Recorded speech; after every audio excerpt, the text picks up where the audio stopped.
بسم اللہ الرحمن الرحیم۔ ایک دفعہ کا ذکر ہے کہ خلیفہ ہارون رشید چاندنی رات میں اپنی بیوی زبیدہ کے ساتھ محل کی چھت پر ٹہل رہا تھا۔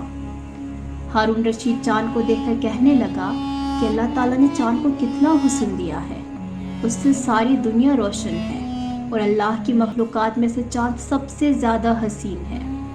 یہ سن کر ملکہ زبیدہ نے کہا، بے شک چاند بہت خوبصورت ہے، مگر انسان اس سے کئی زیادہ حسین و جمیل ہے۔ چاند کو انسان کے لیے اللہ تعالیٰ نے پیدا کیا ہے، نہ کہ چاندنی کی خاطر انسان کو۔ بھلا چاند کا انسان سے کیا مقابلہ؟ یہ سن کر ہارون رشید کو غصہ آ گیا اور کہنے لگا، تم اپنے آپ کو چاند سے زیادہ حسین سمجھتی ہو؟ تم اس بات کو ثابت کرو، نہیں تو میں تمہیں طلاق دے دوں گا۔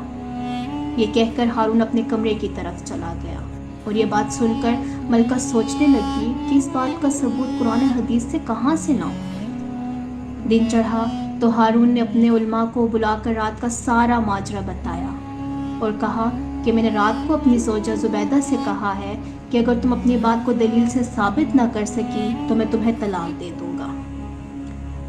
علماء کرام، آپ بتائیں، انسان زیادہ خوبصورت ہے یا چاند؟ ادھر علماء کرام نے سوچا کہ بے شک چاند انسانوں سے لاکھوں گنا حسین ہے، لیکن ہم یہ بات کریں گے تو زبیدہ کو طلاق ہو جائے گی، جو کہ خلیفہ کی برداشت سے باہر ہے، اور پھر ہمارے مذہب میں حلالہ کے سوا عورت کی طرف رجوع کرنا بھی حرام ہے۔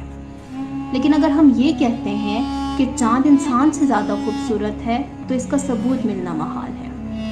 یہ سوچ کر علماء کرام نے کہا کہ آج شام تک ہم قرآن و حدیث سے اس کا جواب نکال لیں گے اور پھر شام کو نماز مغرب کے بعد فیصلہ سنائیں گے۔ سارا دن وہ علمی گھوڑے دوڑاتے رہے پر انہیں جواب نہیں ملا۔ جب نماز مغرب کا وقت ہوا تو کہیں سے بہلول دانا، جسے دنیا دیوانہ کہتی ہے، تشریف لائے۔ علماء کا ہجوم دیکھ کر دریافت کیا کہ یہ کیا ماجرا ہے، تو علماء نے سارا ماجرا بتایا۔ انہوں نے کہا کہ علماء کرام کا کیا فیصلہ ہے؟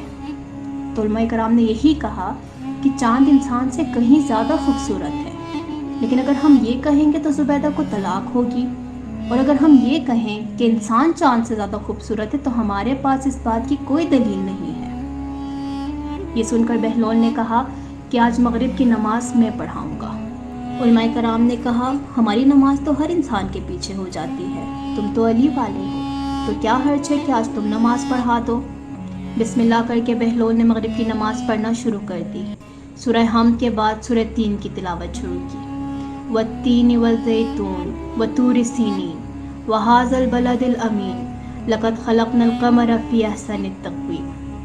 پیچھے سے کسی انسان نے آیت کی غلطی کو ٹھیک کرتے ہوئے کہا، لقد خلقنا الانسان فی احسن تقویم، کہ بے شک ہم نے انسان کو بہترین بنایا ہے۔ بہلول نے اقرار لینے کے بعد فرمایا، جب اللہ تعالیٰ چار قسم کھا کر قرآن میں کہہ رہا ہے کہ ہم نے انسان کو بہتر بنایا ہے نہ کہ چاند کو، تو پھر تم کیوں چاند کو خوبصورت کہہ رہے ہو؟ اس بات سے علماء کرام کو قرآن سے ثبوت مل گیا کہ انسان چاند سے زیادہ خوبصورت ہے۔ یہ سن کر ایک شخص نے پیچھے سے پوچھا، یہ کون ہے جس نے ہماری رہنمائی کی؟ تو کسی نے کہا، یہ بہلول ہے، یہ علی علیہ السلام کا دیوانہ ہے۔ جزاک بانٹ رہے ہیں، نجات لے جاؤ۔